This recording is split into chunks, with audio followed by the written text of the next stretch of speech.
We're here at the Pompey training ground, and today I'm lucky enough to be spending some time with the gaffer, John MOUSINHO. We'll hear from him on the title success he delivered to the city of Portsmouth in just his first full season in management, how different the challenge has been for him in the Championship, and plenty more besides. He is not only a brilliant person, but he's also a fantastic communicator, and I really hope you enjoy this. John, thank you so much for having us down. No, pleasure. How are you, first of all? Yeah, not bad, thank you. Not bad, thanks. It's been a good couple of days after the disappointment of the weekend, so yeah, we could have done with a better result of the weekend. But yeah, the results have gone okay for us last night, and yeah, we've got a big week coming up. Did you go to a game? I know you like to go to games that don't necessarily involve Pompey. Yeah, I went to a game. I just went to a League Two game last night, so none of the champ games I thought were massively relevant for the ones we've got coming up, and some of them a bit too far to travel to, so it was nice to get to a different one. I think it gets to the stage of the season now where as much as it's about us and as much as we're going to focus on everything that's to do with us, and we're definitely going to do that,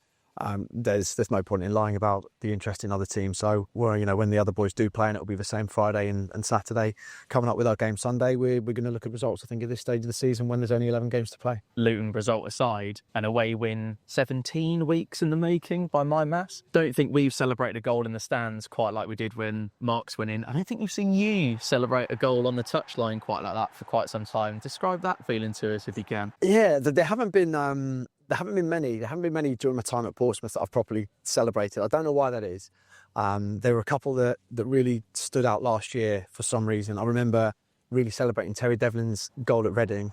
I remember very much celebrating, I think, Connor Shotnessy's goal against Wickham. Even the ones against Barnsley towards the back end of the season. I don't know. There was an overwhelming feeling at the time that nothing was done, and we still had plenty to do. And that's the way it's felt for pretty much every Championship goal this season that we've scored. So even some of the home games where we've gone maybe 3 or 4-0 up, I've still felt slightly nervous about the position, just because of the sides we play against and how good they are and how quickly games can change. So I don't celebrate many goals.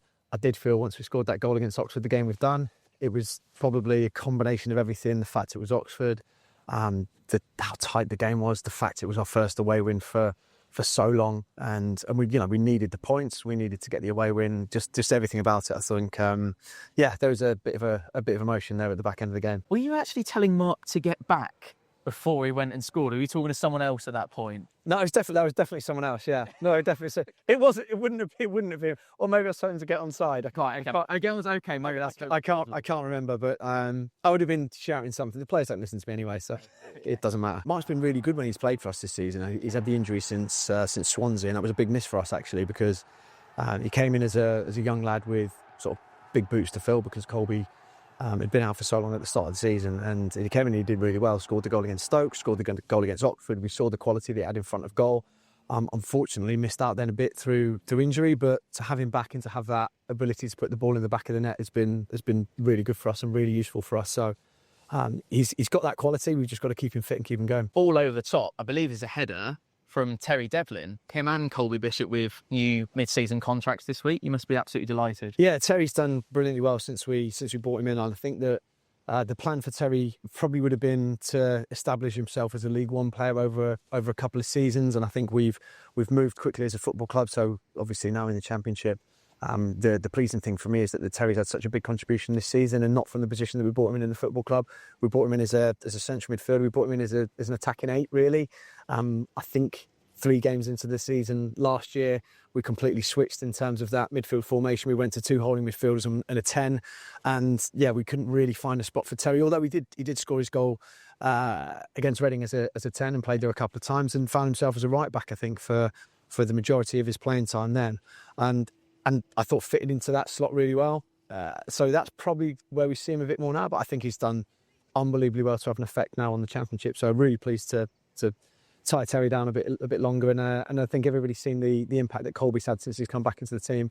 It's been incredible to have him, and I'm very, very pleased that he's committed his long-term future to the football club. What prompted the move from midfield to right back for Terry? Was it something that you spotted in training? Was it led from the player? What was the... It was the fact that week we'd actually had...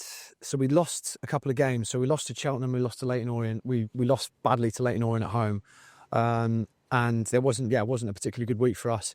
And all of a sudden, in the week, we had a couple of injuries. So Joe Rafferty ended up getting a neck injury from drying his hair, believe it or not. I think that came out after the event. Zach Swanson was injured at the time. It is something I did as a younger pro, move from the middle of the park to right back, so I knew that it is something you can do, and I thought Terry had the attributes to do it. So that was why I originally did it. We did it out of necessity because we just needed to. Watch out for that puddle. So yeah, we did it out of necessity, and because we needed to have a right back. I think we actually played him right wing back for that first Fleetwood game. We played a 3-4-3 up at Fleetwood. Usually been a back four, so pretty steadfast back four. Been a couple of games this season we switched to a 3. Once with a bit of success away at QPR, but then I don't think we've done it particularly well since then. And yeah, Terry, I thought at that point Terry then played against Fleetwood. He played against Port Vale. And then he injured himself against Oxford in that challenge with Greg Lee. I couldn't actually see him coming out of the team at that point because he was playing so well. And he's done really well there this year as well. I think there's still plenty of development left in him in the middle of the park. But, right now he's playing well at right back. Could you talk us through in as much or as little detail as you're willing to share with us the sort of things that you share with the players in the build-up to an away game at Oxford or St Luton, or even whether it differs between a home game and away game? Is there stuff that you keep in-house as a coaching team? Do you share absolutely everything with the players? We talk about some stuff as a management team, and we've had a heckle, John. It's a positive heckle. That's a positive heckle, yeah. Messaging in terms of players and how that might differ between what you keep as a coaching staff. Yeah, so we essentially the message that gets filtered down to the players will be the essentials of what we think that they need to know for a game. The amount of prep that goes into every game is fairly extensive between the analyst department, and so we've got 2 full-time analysts working.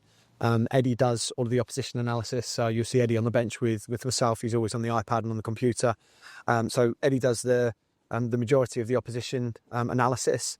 He'll combine that with what I see and what John Harley goes through as well with opposition games, and it's a mixture of us watching them live if we can, and then these days you can pretty much you can get everything from every single angle, and particularly with the Sky broadcasting deal now, so there's plenty that you can see. We decide exactly what the important things are for us and how we want to set the team up, and then I suppose that's just I don't know, the art of coaching or the way that different coaches coach is how much information they want to give to players. And yeah, we do that in a variety of different ways in the analysis theatre, on video, and then out on the training pitch as well. I would say by the time the message filters down to the players, they might not think it, but it's a small fraction of what we actually end up watching. It's the headlines really, and we still want to remember that football's moved on a huge amount since I first started playing. And analytics is a massive part of it, and coaching's much more prevalent than it was previously, but it's still just a game, and players have to be able to adjust to that in the moment. They have to see the space, they have to know what they can do. What they can do at any moment is not going to be dictated to by coaches. We can't. No, I'm all right. We can't play the game for them. So we're quite heavy on that, but ultimately they're out on the pitch and they have to make decisions themselves. I think we've had plenty of away games where we've been beaten by the better side, and there's been times where we've not shown up, but I have looked at a lot of it, and through various factors I've thought there's maybe a few circumstances around why we lost the game or we didn't perform as well as we could have done. I didn't see that at the weekend. I thought it was a missed opportunity. I thought we looked like a side that had played 3 games in 10 days going into the game when we hadn't. I don't know what it was. I don't think it actually was complacency from the group, because I don't think it's a complacent group, but that's sometimes the way it felt for me. And that's probably an easy thing for me to say as a coach standing on the sidelines, but we just didn't do things particularly well or particularly sensibly. And that was my big message, is that if we're going to lose games, let's lose games sticking to the game plan. Let's not do what we did in the first 5 minutes, which was give away 3 free kicks, have our central midfielder on a booking, get the crowd up and just go away completely from the game plan. So that was the big message, is that we've been very, very good to put ourselves in this position recently. Let's not forget about the good things that we did to get us there. Do you have any set rituals that you stick to on an away day? I hope people don't mind me telling this story.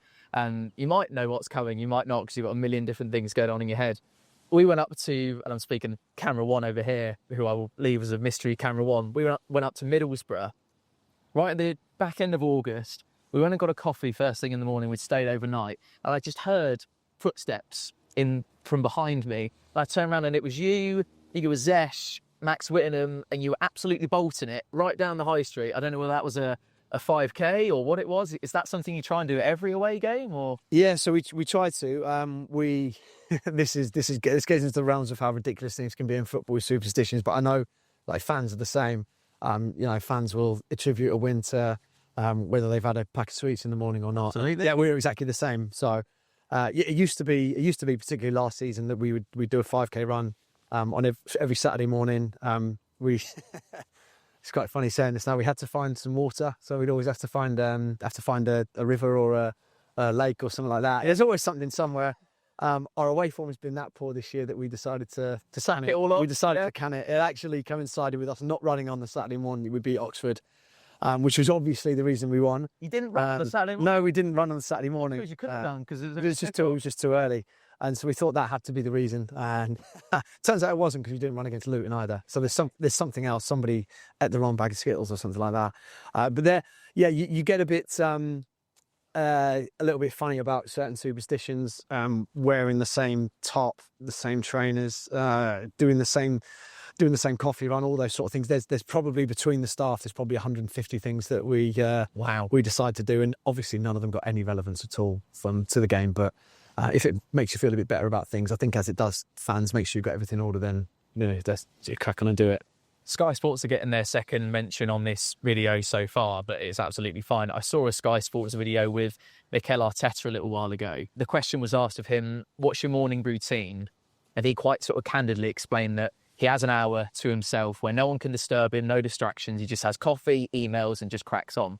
Could you talk us through what a day in the life would look like here for you? Yeah, I mean, if I had an hour in the morning with my kids, that would be amazing. But I don't. They're absolutely all over me by about 10 to 7 in the morning. So got the kids and got the dog. Help with trying to get into school, but my wife does the majority of that. In terms of the routine in here, we're just in. We're not in super early. We're in about 8 o'clock every morning. We have breakfast, and then we have a staff meeting at 8:45 every single morning, come rain or shine. And yeah, that's it. I don't really have any huge rituals. I don't actually, believe it or not, get going until a lot later in the evening. I'm much more of an evening man. So you're a night owl. I'm a night owl. So once the kids are in bed, and once I've had dinner, then that's when I start working. And I very, very stupidly like to stay up till extremely late. And that's part of the problem with modern football as well, is that if you've got your laptop, you can watch as much or as little as you want of anything, particularly when you're trying to look into opposition analysis or recruitment. But it's also quite enjoyable, because your job is just to watch football all the time, so it's not the end of the world. Extremely late or extremely early in some cases? But yeah, a bit of both. Bit of both. But honestly, it is quite enjoyable. We do spend a lot of time in the afternoons. So we'll go back in now and we'll look over everything for the Leeds game. We'll start in earnest with the players. We've been doing it as a staff, but we'll start in earnest looking at Leeds prep for tomorrow, which we'll deliver on the training pitch. We'll do that again when we get back in on Saturday as well. We'll have Friday off. So yeah, there's always something we have to do. We went in on Monday, and then our Monday session was yesterday. Okay. And yeah, everything just goes back a day. So it's not too bad in the end. We're getting really foggy now, aren't we? Yeah. I don't want to get talking tactics too much, but I'm always really impressed whenever you do, and I don't want you to be drawn on anything that you might not want to reveal to us. But this season's John MOUSINHO Pompey, I feel, differs an awful lot to that of what a League One title-winning side was. And there was a moment, I've lost a piece of paper. Hang on. Don't put this in the edit, Brom. There was a moment earlier on this season that I felt that there was a little bit of a switch from quite an intricate sort of style when we went, and a lot of managers have actually mentioned it in post-match presses, opposition managers, a little bit more of a direct style. Could you just talk us through what it was that prompted that, if you do feel like that's the case, and maybe sort of the differences and the dichotomy between your League One winning side and what we see in the Championship today? Yeah, it's a really interesting one. So last year we ended up winning the league with around an average of, I think, about 60% possession, and we dominated in most games. It was very, very different to what we're faced with this year. There were a couple of things really. First of all, we did set out to try and be a possession dominant side. Having said that, we we really wanted to emphasise to the lads at times last year as well that we're not obsessed with possession by any means. And if sides are pressing well, then we're more than willing to go beyond, particularly with Colby up top. What we found as the season went on, when you're at the top of league, sides just come and sit off you. So naturally you get a bit more possession anyway. And that was different this year. So we started off this year trying to probably play the same way as we did last year. There are a couple of things. I think first of all, there are clearly better sides, better athletes, better executed presses at this level. And I think you've got a couple. Option one is to sort of stick with the plan and go, right, we're still going to try and play out against sides who are better organised with better forward players who are going to press you more aggressively and press you better. I didn't necessarily feel that we had the confidence or probably the ability yet at this level to be able to do that. That was the first thing, and then to go back to that word I mentioned there, that confidence. After we didn't win in the first month, and then it became the second month, the confidence starts to drain out of players a little bit, and that's really natural. I've had that as a player myself, where you're being asked to do a certain thing and it's not working. And one thing that isn't sort of revelatory and it's nothing new is that when things aren't going well, I do think it's easy to strip things back and try and simplify the game for players and be a bit more basic. That's what you can rely on in terms of being able to do things well. So not necessarily us telling the players, look, we're going to go ultra direct, but let's take away some of the more complicated aspects of the game for players. And yeah, a lot of the time that does involve going, right, if you have a goal kick, we're not going to work on 5 different patterns in terms of how we're going to play from a goal kick, but we still want to be attacking. We still want to play in the opposition half. We want to play when there's time and space to play, because if you become too predictable, which we did at the weekend, we became a bit predictable, it becomes easy to defend. So that switch probably happened around probably around I think it was most prevalently after the Cardiff game, really, maybe after Stoke or after Cardiff. Stoke we were really poor. We let ourselves down playing out from the back of a couple of times, and Is it your worst moment as a football manager? I know you haven't had many. It didn't feel... Sorry, that's a terrible question. No, I'm trying to get at. It certainly felt like one of the worst in the stands on that night. Yeah, I'm not sure. I'm not sure, actually. It obviously wasn't great. It was low. It was a real low for us. I think particularly because we'd actually done pretty well in the first seven games, and everybody expected us then to sort of crack on against Stoke, but Stoke away on a Tuesday night or a Wednesday night, it was at the time, is never an easy fixture. So yeah, that was definitely one of the low points. But to be honest, anytime we've lost a game during my time here, I mean, there were times last year where if we drew games, it felt like the end of the world. And particularly when we lost to Leyton Orient at home. We were in a really sticky position at that time. We had a really poor Christmas. I think sort of Bolton and Derby had a lot of games in hands on us, and if they'd have won those, we would have dropped down to about 4th or 5th. As it happened, we sort of rode our luck through those months, and then we went on a really, really good run ourselves, and so none of the other sides caught us. So there's been plenty of lows, but yeah, it was more of a like, right, what? Yeah, it's low, but what are we going to do about it? That was the big thing for us. It was like, we've got what we've got. What are we going to do about this? How are we going to sort of adjust things so that we can actually win games? And yeah, that was the main thing. And to go back to the question, my take on football and the way that we want to play, I'd love to play a certain way. I don't think we've been able to do that this season. I don't think there's any right or wrong way to play, and you've probably seen I'm definitely not one that's going to stick to something come hell or high water. We adjusted the press slightly without giving anything away. I did say as little or that was a big thing for us. We adjusted the way that we wanted to press, just structurally and tactically. We probably found things easier in last season naturally, and maybe thought naively we could go into it the same way this year. So we had to adjust that. We adjusted the way we pressed, and yeah, football. If you break football games down a lot of the time, when you have two sides that press each other, for example, then it becomes about who's better at transitions, who does win the first ball, the second ball, who then breaks forward quickly, who wins the duels, who wins the battles. It's very, very simple a lot of the time. So when you have sides that are evenly matched, when you get to the higher levels, I think the tactical element of the game increases exponentially. But even then, I think football's still a pretty basic game. It's still a game where a lot of the cliches ring true. And then we've got a big focus on that. So we've got a big focus on making sure we get things right structurally with the way that we press, but also some of the intangibles around winning second balls and being aggressive and winning your duels and winning your battles, they're really important to us. How many bottles of water did you get through on a match day?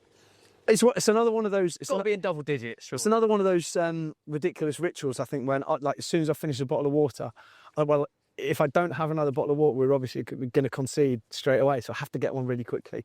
I don't know if it's a sort of a nervous thing. I get nervous on match days. I'm Monday to Friday, really enjoy the job.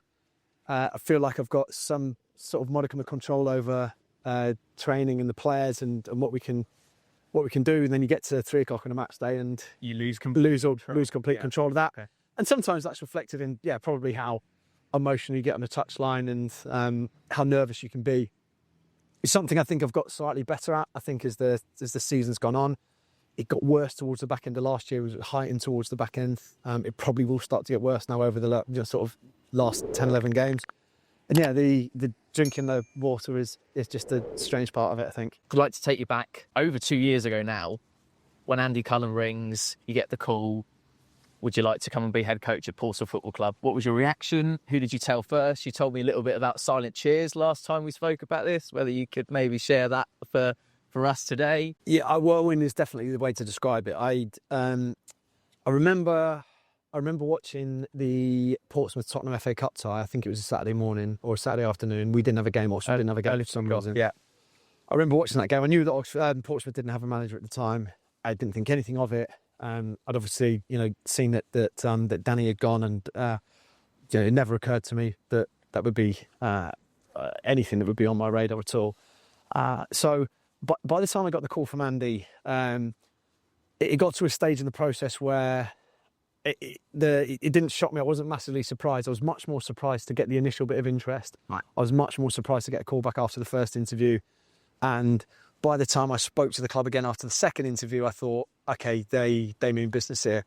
I ended up actually speaking to the Eisners on a video call that evening, which was my sort of third interview, and I thought, these people aren't wasting their time, so I must be close. So by the time Andy called, I had a feeling I was close. It was one of those things at the time. It was so left field that it did take me hugely by surprise when Rich gave me the call. I thought, this is going to be nice. This is going to be a really good experience for me.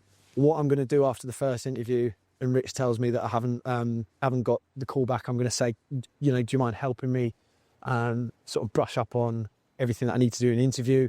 Can you help me network? Can you help me find that? You were genuinely head coach's job. That's what I was thinking. I just didn't think it was.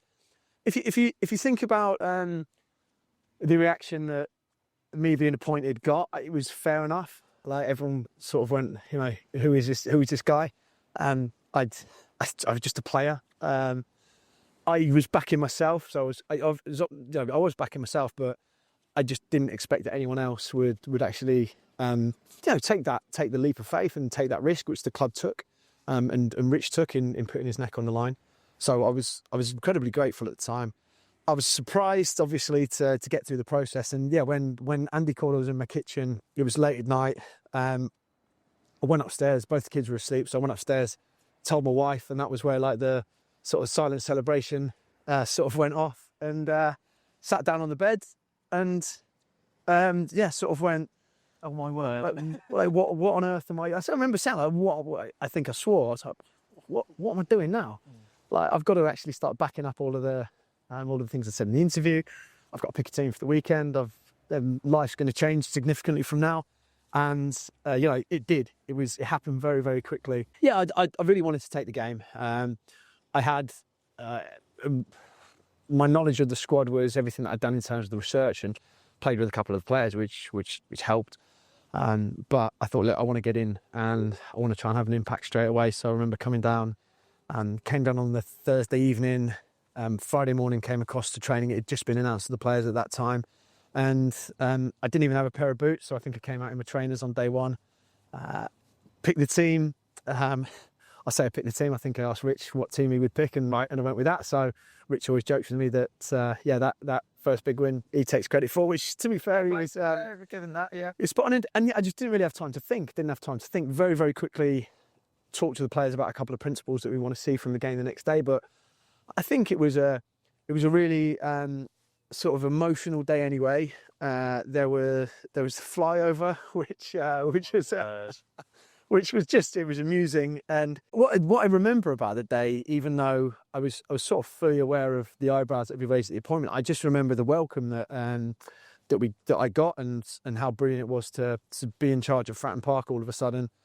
And then we won the game, and it was a tight game, by the way. It was a really tight game. I remember Exeter were a good side, and it definitely could have gone either way. But I think Marlon scored the volley. Joe Morrell scored. I think it was his first and only goal that he scored for. He missed one, and he just bubbled one over. And it just lifted, like you could tell the relief around the place, because I think we were 15th at the time. I was always confident in the first year that we had more than enough to stay up. But it was just one of those things you didn't want to get dragged into it. With the run of fixtures that we had, a bit of relief, and we just, again, didn't have any time to think, because we had Fleetwood on the Tuesday. Yeah. So we had to travel up straight away on the Monday. Fleetwood on the Tuesday, Peterborough at the weekend. And that was it. And it just felt like, because of the amount of games, because you didn't have any time to do anything other than just get in and settle in, that was it. I was just all of a sudden Portsmouth head coach. You said in a press conference up there a couple of weeks ago, I think it was around about the anniversary of your 2 years in the job, the biggest surprise is that there are so many surprises. Yeah, I think so. And that's with everything. That's the thing that I speak to Guy Whittingham a lot, who still runs the pro license, about how can you prepare coaches coming into the job. And the answer is, I think the pro license does a brilliant job of giving you the best possible tools, but there's nothing you can do until you get into the job. And on week one, a player comes into your office and X, Y, and Z. You deal with every single problem, from football problems, personal problems, family problems, good, bad, indifferent, everything in between. On the training pitch, off the training pitch, the things that you encounter at the training ground, things you encounter, just absolutely everything.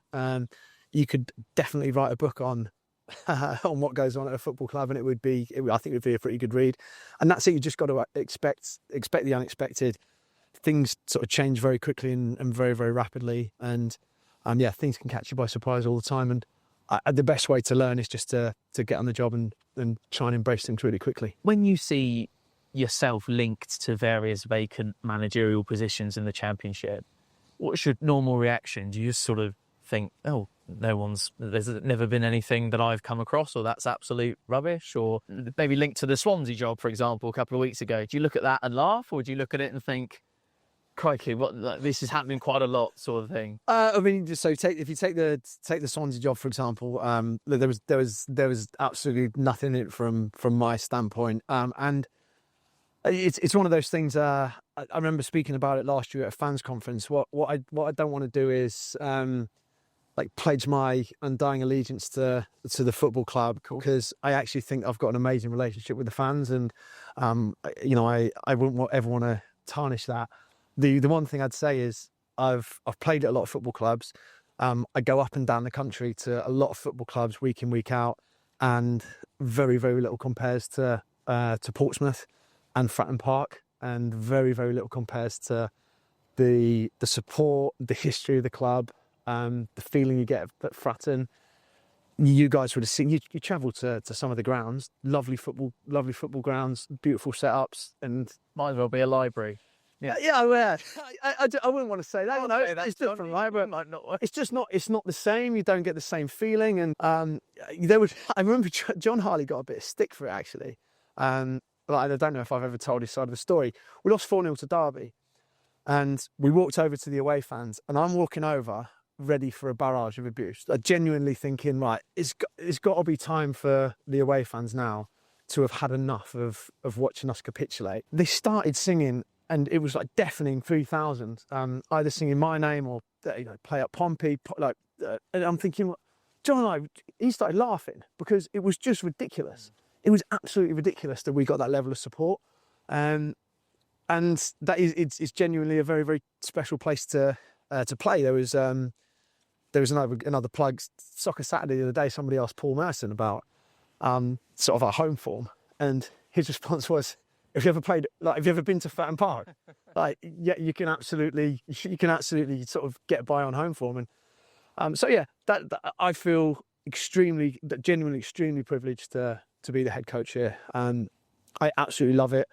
I would love nothing more than to stay here for many years and build the football club together with Rich, together with the board, with Andy, with Tony. I think that if we have the time to be able to do it, and if we can take the club from where, and I wasn't here, granted, but where we were when the supporters owned it, when we didn't have this training ground, when we didn't have the facilities you see around us. We've been lucky to have a little look round it. Yeah, and feel like we're just getting going. And it's literally a case of, we've got this facility now. We've got a lot of space to keep going and keep building, and it feels like it's a very, very exciting thing to be. I'm very settled down here. Family absolutely love it here. And then the other aspect of it, which I don't think should sort of go unnoticed, is hopefully I sort of repay the faith there as well. But first of all, the faith the football club put in me by bringing me in the first place. But by not pressing the panic button any time during the season as well, I think it would have been easy for the club to do that. So I think there's a really good relationship that I've got with the club and vice versa. And so yeah, a very long-winded way of saying absolutely love it here, and hopefully can stay here for many more years. Going back to that sort of derby story, and we had it again. That wasn't the last time that it happened. West Brom, I think there was probably a bit more understanding around West Brom, but still then I thought we should have put in a better performance regardless of that. And it is really important that we work as a team to repay that. And I speak to the players about that constantly. I said, look, for some players it's their first taste of it. I said, you're not going to get that. You're not going to get this. You're not going to get what you get at Fratton Park. When you go to the clubs, there are some you will. There are definitely some you will, and there's some really special football clubs in the country. But it's changing now, right? Football's changing. So there was the overwhelming feeling I've had this season is that the football club wants stability, and there's been a lot of support from everyone. So the biggest amount of pressure that I felt, it's a bit of a cliche, but it's just always been internal.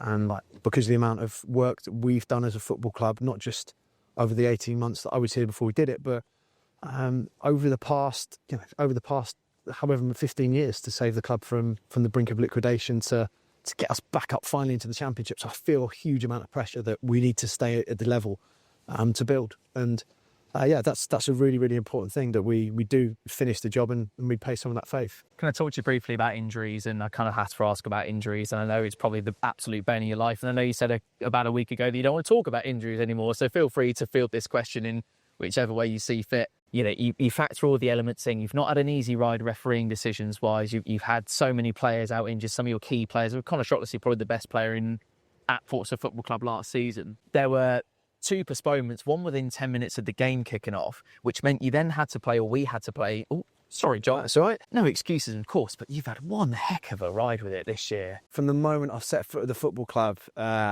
there's always, we've always had players on the injury list, and certainly last season at times it felt like we were cursed a bit. But we picked up various injuries. Some were normal football injuries. Some we felt unlucky to have picked up, and there are certain ones you can just do nothing about. And if you look at Regan Paul was a really good example last year. Regan had played the first 15 games in really physically sort of top condition, played the FA Cup tie against Chesterfield on Sunday, and sort of goes down in an awkward but innocuous challenge, and he's done his ACL and he's out for the season. You think, okay, that's unlucky. And we had quite a few of, not quite that bad, but we then had quite a few of those. And every time we picked up an injury, it seemed to be significant. Alex Robertson, Tino Endrin both tear their hamstrings, but they're 4-monthers. Tom Lowry ended up out for about 5 or 6 months. And then Joe Morel ended up out for the season, and he's still out now. So we picked up some significant ones and felt like we could always sustain them to a certain extent. And when we picked up injuries to Regan last year, Sean Maggott stepped in. Tom McIntyre got injured, Sean Maggott stepped in, played 35 games and was superb for us.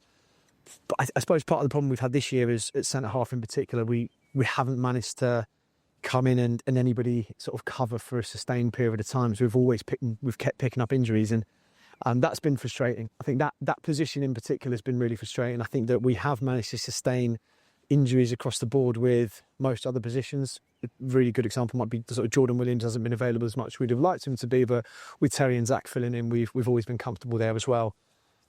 Same sort of touch wood. Jacob Fowler's been injured all season, but Conor Ogilvy's been there, and he's been superb at that left back slot. Centre half been another sort of issue in another area. Looked like we had that sorted a couple of weeks ago, bringing in Hayden, bringing in Rob. Shots coming back. Unfortunately, we sort of feel like we're back to where we were a few months ago, just in terms of those injuries. So yeah, we are fully aware of it. We get incredibly frustrated by it as well, because it has a material effect on what we're trying to achieve. But the one thing I would say is that a lot of clubs up and down the country have got significant injury lists for various reasons. I think there are quite a few. I think number one, the pace of the game is much quicker than it used to be. Significantly quicker than 5 or 6 years ago when I was probably still playing at a half decent level. I think that's changed. I think the pitches this season, because of the amount of rainfall, there's been a real drop off in pitch quality, and that's up and down the country. So you see some traditionally really good pitches really struggling. I think that hasn't helped. I think with us, January was a really tough month for us to get through. So with the 2 rearranged games, Blackburn and Millwall, it just meant with players like Callum Lang. Callum's a really good example. We couldn't rest him. We didn't want to rest him. He's been so pivotal for us, and when we needed those wins, needed to play him. I had games at home. I thought, you know what, I'm not going to bring him off here because we need to win the game. Yeah. 3 points is so important to us at every stage this season. And we didn't have, until the deal came into the building, we didn't necessarily have anyone to come in and cover for him. So I think that played its part as well. So I think there's been a lot of factors on that front. We definitely want to try and get better at it and try and improve going forward. We're looking constantly at how we can do that and how we can improve. But yeah, that'll be a big thing for us to look at, and hopefully if we end up still in the Championship at the back end of the season, then I do think we can look back and think, okay, we've dealt with that pretty well. But it's going to be the same story, hopefully not as significantly, but it's going to be the same story every season. There's always going to be injuries, there's always going to be refereeing decisions, things that go against us, things that go for us, and we just have to deal with that. Final few from me. I'd like to read an extract from a tweet, and I know it's relatively dangerous to read from Twitter sometimes, but there's a chap called Thomas who said, Portsmouth Football Club are closer to 9th place than they are to the bottom 3. I think there's about a point in it at the time of recording, but the point remains. Giving John Mousinho the keys to the city wouldn't be enough. Give the man HMS Victory. Rename the Spinnaker Tower after him. The job he continues to do is nothing short of supreme. Clearly a little bit sensationalised, but how does hearing something like that make you feel? I suppose it's nice, but genuinely at the moment, it feels like where we are in the season, that's nice, but we've still got 11 games to go. I will relax for a little bit if and when we're still in the Championship next year. I think I gave myself a couple of days, but then Rich and I got back here on the Monday morning after we played Wigan and we started planning for this season. So yeah, we had a couple of days after the Barnsley game, but it'll be the same this year. Our sole focus at the moment is to secure Championship status, and if we do that, then it's going to be right, how can we build on that next year? So it'll feel great, but it very much feels like we are sort of job 3/4 done. We've got a huge amount of work still to do, and those points that we've got and we've built up in the bank, the gap can go like that. It's happened the other way with us. Yeah. We've seen teams.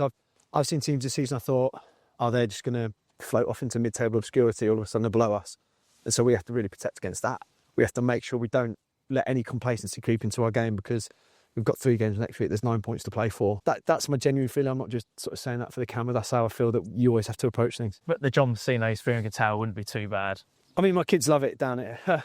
So yeah, imagine them going. As long as we get free rides up there, that's absolutely fine. Stuff. Yeah, I feel we're in an okay position. It's a position we definitely would have taken at any other point at the start of the season. We're frustrated after the weekend, so that's the only thing I'd say. There's a slight negative sort of tilt on things, so we're in an okay position. We've given ourselves a good chance, and that's the most important thing. What we wanted to do is we were always focused on getting through to January, strengthening in January, and then kicking on from there and making sure we gave ourselves a good chance at the back end of the season. So I feel we've we've done half the job or 3/4 of the job. And the running is the running is the running. That's the only way I can describe it. We've been brilliant against some of the top sides, we've been brilliant against some of the poor sides, and we've done vice versa and everything in between. So it doesn't really seem to matter who we play against. We've just got to focus, I think, definitely focus on home form, make sure we cut out those away games where we do get blown away and we don't show up. I think that's the most important thing. We can take losing games, the fans can take losing games. Sheffield United is a really good example. I didn't think anyone had a grumble about that because we played well, and we put the sort of required levels of effort and sort of endeavour into it. So that's what we have to do. If we do that between now and the end of the season, I think we'll be fine. I'd like to finish on more of a thank you than a question, really. And your predecessor came in and re-established a fan-player-club connection, and I think you've just absolutely built on that and more. To anyone watching who has blue in their hearts, is from the city of Portsmouth, or cares about Pompey in any respect, we're very lucky to have you. Thank you very much for everything you've done for the club, and thank you for speaking to us. No, thanks guys, thank you very much. Yeah.